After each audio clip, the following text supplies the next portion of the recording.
Et si 8 minutes suffisaient pour changer le cours de votre vie?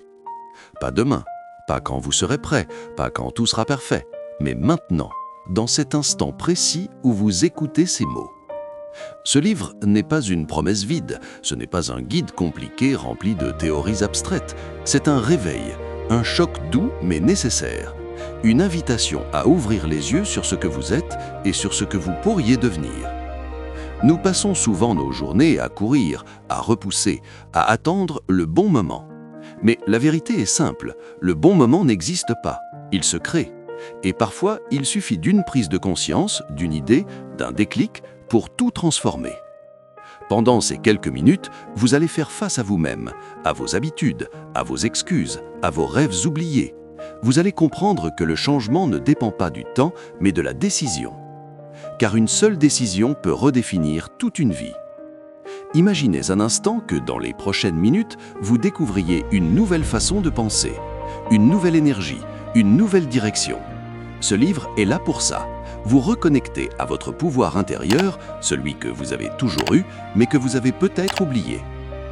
Prenez une respiration, laissez les mots vous traverser, et surtout, soyez prêts à changer. Si ces mots résonnent en vous, rejoignez la famille Bibliovoix, car parfois, une simple écoute peut rallumer une vie entière. La minute où tout bascule. Il y a dans chaque vie un instant presque invisible, une minute silencieuse où tout peut changer. Ce n'est pas un événement spectaculaire ni un grand bouleversement venu de l'extérieur. C'est un moment intérieur, discret mais puissant, où une vérité s'impose enfin à toi, tu ne peux plus continuer comme avant. Dans ce chapitre, on découvre que cette minute n'arrive pas par hasard. Elle est le résultat de jours, de mois, parfois d'années d'insatisfaction, de doutes, de rêves repoussés. Tout s'accumule jusqu'à atteindre un point de rupture. Et soudain, quelque chose se brise, ou plutôt, quelque chose s'ouvre. C'est la prise de conscience, celle qui te montre clairement l'écart entre la vie que tu mènes et celle que tu désires vraiment. À cet instant précis, tu as deux choix. Ignorer cette voix intérieure et retourner à ta routine, ou l'écouter et accepter de changer. Cette minute est inconfortable, car elle te confronte à tes peurs, à tes excuses et à la vérité que tu évitais. Mais elle est aussi libératrice, car elle te rappelle que tu n'es pas bloqué. Tu es simplement à une décision près d'une nouvelle direction. Le chapitre insiste sur une idée essentielle. Ce n'est pas le temps qui change une vie, mais une décision prise dans un moment de lucidité totale. Et cette minute peut arriver à tout moment, en lisant, en marchant, en écoutant, comme maintenant. La minute où tout bascule n'est pas une fin, c'est un commencement. Un point de départ vers une version plus consciente, plus courageuse, plus alignée de toi-même. Et peut-être que pendant que tu lis ces mots, ta minute est déjà là. L'illusion du plus tard. Je le ferai plus tard. Cette phrase paraît anodine, presque rassurante. Elle donne l'impression que tout est sous contrôle, que rien n'est perdu, que le moment viendra. Pourtant, dans ce chapitre, on découvre une vérité dérangeante. Le « plus tard » est souvent une illusion qui nous éloigne lentement de la vie que nous désirons. L'auteur met en lumière ce mécanisme invisible qui nous pousse à reporter nos décisions importantes. Ce n'est pas un manque de temps, ni un manque de capacité, c'est une stratégie de protection. En repoussant à demain, nous évitons l'inconfort d'agir aujourd'hui, la peur de l'échec, du regard des autres ou même du changement. Mais chaque plus tard a un prix. Un rêve reporté devient un regret potentiel. Une action ignorée devient une opportunité perdue. Et sans s'en rendre compte, on construit une vie faite d'attentes plutôt que de choix. Le chapitre explique que le moment parfait n'existe pas. Attendre d'être prêt, d'avoir plus de temps, plus d'énergie ou plus de certitude est un piège subtil, car ces conditions idéales ne viennent jamais d'elles-mêmes, elles se créent à travers l'action. Ce qui est puissant, c'est de réaliser que le plus tard n'est pas un lieu réel, il n'existe que dans notre esprit. La seule réalité, c'est maintenant, c'est dans le présent que tout commence, que tout se décide, que tout peut changer. En prenant conscience de cette illusion, le lecteur est invité à reprendre le contrôle, à arrêter de remettre à demain ce qui pourrait transformer aujourd'hui. Car au fond, chaque fois que tu dis « plus tard », tu dis peut-être jamais sans le savoir. Et si le vrai pouvoir n'était pas dans l'attente, mais dans l'instant présent? Le poids invisible de tes habitudes. Nos vies sont façonnées non pas par des décisions exceptionnelles, mais par des gestes répétés chaque jour. Dans ce chapitre, l'auteur met en lumière une vérité souvent ignorée. Ce ne sont pas les grands changements qui déterminent notre destinée, mais l'accumulation silencieuse de nos habitudes. Au premier regard, elles semblent insignifiantes. Se lever tard, repousser une tâche, scroller sans fin, remettre à demain. Rien de dramatique en apparence. Pourtant, répétées jour après jour, ces actions deviennent des schémas puissants qui dirigent notre vie sans que nous en soyons pleinement conscients. C'est là que réside leur poids invisible. Les habitudes ne font pas de bruit, elles ne demandent pas d'effort une fois installées, et c'est précisément ce qui les rend dangereuses ou incroyablement puissantes. Elles agissent en arrière-plan, construisant soit une version de toi qui avance, soit une version qui stagne.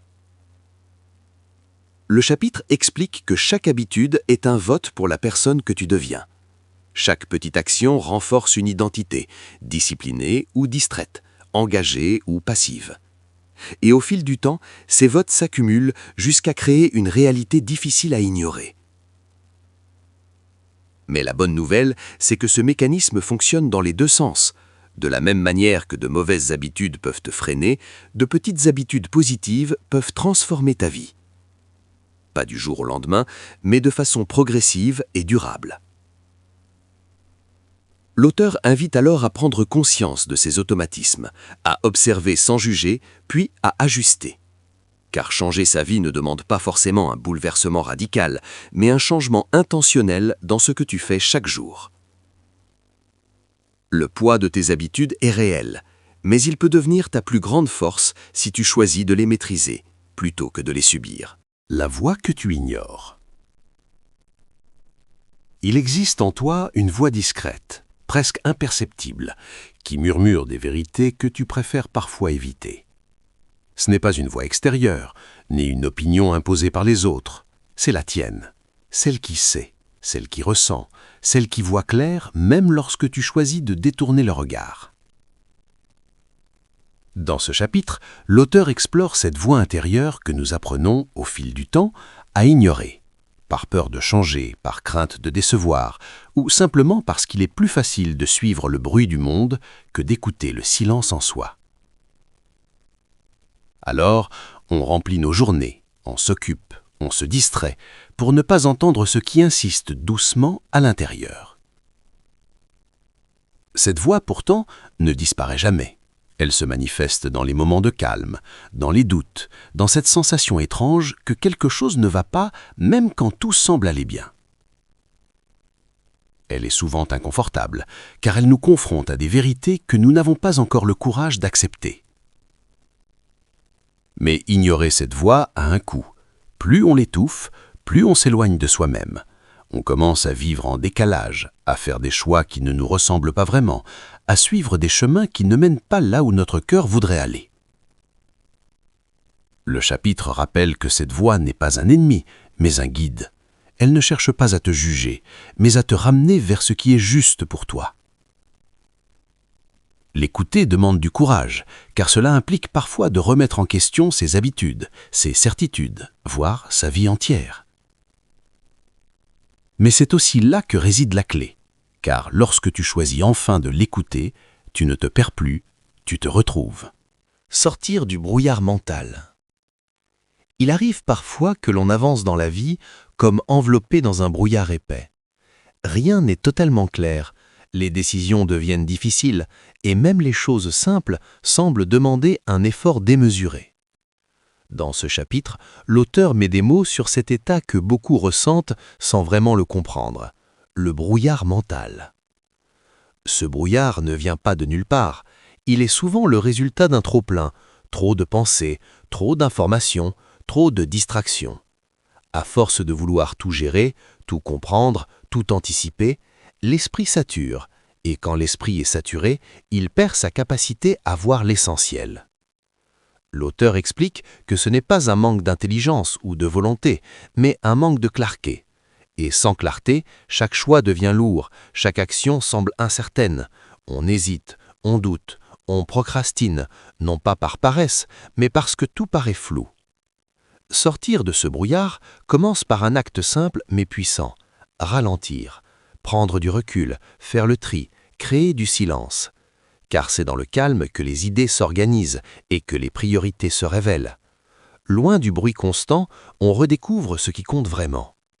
L'auteur insiste aussi sur l'importance de simplifier. Moins d'objectifs, mais plus de focus. Moins de distractions, mais plus de présence. En allégeant son esprit, on retrouve progressivement une direction claire. Ce processus ne demande pas de transformation radicale, mais une série de petits ajustements conscients. Respirer, écrire, marcher, se recentrer, autant de gestes simples qui permettent de dissiper le flou. Finalement, sortir du brouillard mental, ce n'est pas chercher toutes les réponses, c'est retrouver assez de clarté pour avancer, un pas à la fois, avec confiance et lucidité. Le pouvoir d'une seule décision. On pense souvent que changer de vie demande du temps, des efforts immenses ou une transformation radicale. Pourtant, ce chapitre révèle une vérité surprenante. Tout peut basculer à partir d'une seule décision. Pas une dizaine, pas un plan parfait. Juste une décision claire, assumée et suivie d'action. Une décision n'est pas une simple intention ou un souhait vague, c'est un engagement intérieur. C'est le moment où tu arrêtes d'hésiter, où tu cesses de peser le pour et le contre et où tu choisis une direction. À cet instant précis, quelque chose change profondément. Ton énergie s'aligne, ton esprit se focalise et tes actions commencent à suivre. L'auteur explique que beaucoup de personnes restent bloquées, non pas parce qu'elles ne savent pas quoi faire, mais parce qu'elles n'ont pas réellement décidé.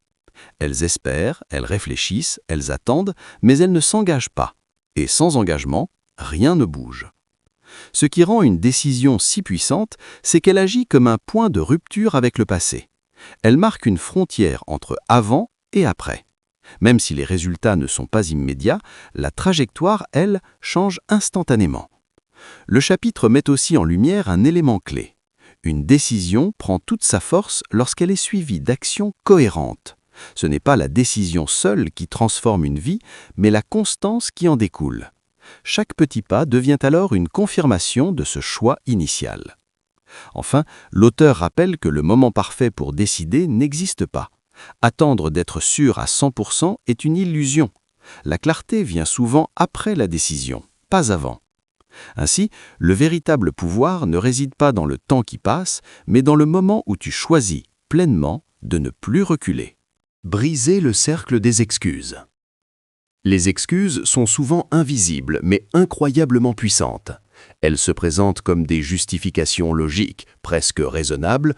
Je n'ai pas le temps, ce n'est pas le bon moment, je ne suis pas prêt. Dans ce chapitre, l'auteur révèle une vérité dérangeante. La plupart de ces excuses ne sont pas des obstacles réels, mais des mécanismes de protection qui nous empêchent d'agir. Briser le cercle des excuses commence par une prise de conscience. Comprendre que derrière chaque excuse se cache souvent une peur. Peur de l'échec, peur du jugement, peur de sortir de sa zone de confort. En se racontant ces histoires, on évite temporairement l'inconfort, mais on reste bloqué. Ce cercle devient alors une habitude. Plus on utilise d'excuses, plus elles deviennent automatiques. Elles finissent par définir notre manière de penser et d'agir, créant une illusion de sécurité tout en limitant notre potentiel. On croit se protéger alors qu'en réalité, on s'empêche d'avancer. L'auteur insiste sur un point essentiel, personne ne viendra briser ce cercle à ta place. Cela demande un choix conscient, celui de ne plus se cacher derrière des raisons confortables. Cela demande aussi de l'honnêteté envers soi-même, d'accepter que certaines limites sont auto-imposées. Mais ce processus n'est pas brutal, il commence par de petites victoires. Remplacer une excuse par une action même minime. Passer à l'action malgré le doute. Prouver petit à petit que l'on est capable de faire différemment. En brisant ce cercle, on récupère quelque chose de précieux, le contrôle. On passe d'une posture passive à une posture active. On ne subit plus les circonstances, on agit dessus. Finalement, ce chapitre montre que la liberté ne vient pas de conditions parfaites, mais du moment où tu décides d'arrêter de te mentir et de commencer à avancer malgré tout. Reprogrammer ton esprit. Notre esprit fonctionne comme un programme invisible qui influence chacune de nos pensées, de nos émotions et de nos actions. Dans ce chapitre, l'auteur met en lumière une idée essentielle. La manière dont tu penses aujourd'hui est le résultat d'un conditionnement accumulé au fil du temps. Croyances, expériences passées, environnement, tout cela a façonné une programmation intérieure qui guide ton comportement, souvent sans que tu en sois conscient. Le problème, c'est que cette programmation n'est pas toujours bénéfique. Des pensées limitantes comme « je ne suis pas capable »,« ce n'est pas pour moi » ou « je vais échouer » peuvent s'installer et devenir des vérités apparentes. À force de les répéter, elles influencent tes décisions et réduisent ton champ d'action. Mais la bonne nouvelle, c'est que ce programme n'est pas figé, il peut être modifié. Reprogrammer ton esprit, c'est d'abord prendre conscience de ces pensées automatiques, observer ce dialogue intérieur sans le subir, identifier ce qui te freine pour ensuite le transformer. L'auteur explique que ce changement ne se fait pas en un instant, mais à travers la répétition et l'intention. Remplacer une pensée négative par une pensée constructive, même si cela semble artificiel au début, s'exposer à des idées positives, à des environnements stimulants, à des actions qui renforcent une nouvelle identité. Chaque nouvelle pensée est comme une graine. Avec le temps et la constance, elle finit par remplacer les anciennes. Et progressivement, ton esprit commence à travailler pour toi, au lieu de te limiter. Le chapitre insiste aussi sur l'importance de l'action. Penser différemment est essentiel, mais agir en cohérence avec ces nouvelles pensées est ce qui ancre réellement le changement. Reprogrammer ton esprit, ce n'est pas devenir quelqu'un d'autre, c'est enlever les barrières mentales qui t'empêchent d'être pleinement toi-même. Agir malgré la peur. La peur est une émotion universelle. Elle apparaît dès que l'on s'apprête à sortir de sa zone de confort, à prendre un risque ou à s'aventurer vers l'inconnu. Dans ce chapitre, l'auteur déconstruit une idée répandue, attendre de ne plus avoir peur avant d'agir. Car la vérité est simple, mais souvent difficile à accepter. La peur ne disparaît pas avant l'action, elle diminue grâce à l'action. Beaucoup restent bloqués non pas par manque de capacité, mais parce qu'ils interprètent la peur comme un signal d'arrêt. Pourtant, la peur est souvent un indicateur de croissance. Elle se manifeste précisément là où il y a un potentiel d'évolution, là où quelque chose d'important est en jeu. L'auteur explique que le courage n'est pas l'absence de peur, mais la décision d'avancer malgré elle. C'est un mouvement, même petit, dans la direction que l'on redoute. Et chaque fois que l'on agit malgré la peur, on en réduit progressivement l'impact. Ce processus commence par un changement de perception.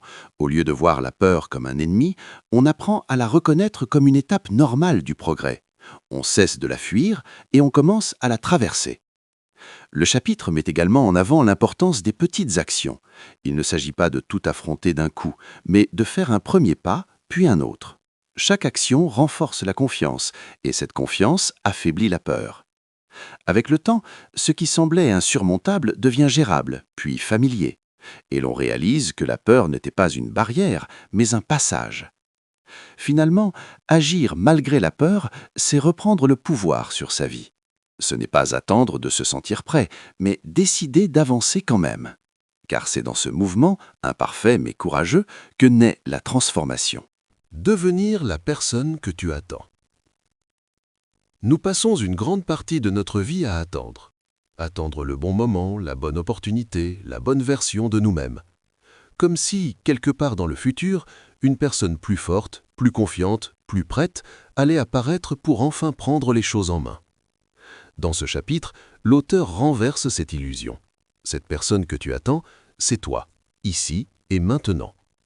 L'idée centrale est simple mais puissante. Tu n'as pas besoin de devenir parfait pour agir, tu dois agir pour devenir. Ce n'est pas l'évolution qui précède l'action, mais l'action qui crée l'évolution. Chaque pas que tu fais aujourd'hui construit la personne que tu espères être demain. L'auteur explique que l'attente est souvent une forme déguisée de peur. En repoussant, on se protège du risque, de l'échec, du jugement. Mais en même temps, on retarde sa propre transformation. On reste bloqué dans une version de soi qui ne correspond plus à ses aspirations profondes. Devenir la personne que tu attends commence par une décision. Arrêter d'attendre. Accepter que tu es déjà suffisamment capable pour faire un premier pas, même imparfait. Il ne s'agit pas d'un changement soudain, mais d'un processus. Chaque action alignée avec tes valeurs renforce une nouvelle identité. L'auteur insiste aussi sur la responsabilité personnelle. Personne ne viendra te sauver ni te transformer. Le pouvoir est déjà en toi, mais il demande à être activé par tes choix quotidiens. Au fil du temps, ces choix s'accumulent. Ce que tu fais aujourd'hui devient ce que tu es demain. Et sans t'en rendre compte, tu deviens progressivement cette personne que tu admirais de loin. Finalement, le message est clair. Arrête d'attendre une version future de toi-même, commence à la construire dès maintenant. Ce livre est une invitation à ouvrir les yeux sur une vérité simple mais puissante. Le changement que vous attendez ne viendra pas de l'extérieur, mais de vous. À travers ces chapitres, il vous guide dans un voyage intérieur, où chaque prise de conscience agit comme un déclic. Vous avez découvert que tout commence par une minute où tout bascule, ce moment de lucidité où vous réalisez que vous ne pouvez plus continuer comme avant. Vous avez compris que l'illusion du plus tard est un piège qui repousse vos rêves et que vos habitudes, même les plus invisibles, construisent votre réalité jour après jour. Ce livre vous a également reconnecté à cette voix intérieure que vous ignorez parfois, celle qui sait ce qui est juste pour vous. Il vous a montré comment sortir du brouillard mental, retrouver de la clarté et surtout reprendre le contrôle grâce à une seule décision. Vous avez appris à briser le cercle des excuses, à ne plus fuir et à commencer à agir. Vous avez compris que votre esprit peut être transformé, reprogrammé, pour devenir un allié plutôt qu'un frein. Et surtout, vous avez découvert que la peur n'est pas une barrière, mais un passage, et qu'il est possible d'avancer malgré elle. Enfin, ce livre vous laisse avec un message essentiel. Vous n'avez pas besoin d'attendre pour devenir la personne que vous voulez être. Vous devez simplement commencer. Si ces mots ont éveillé quelque chose en vous, rejoignez la chaîne Bibliovoix, car parfois, une simple écoute peut transformer une vie entière. Commentaire positif, un contenu inspirant, clair et profondément motivant, une vraie étincelle pour passer à l'action.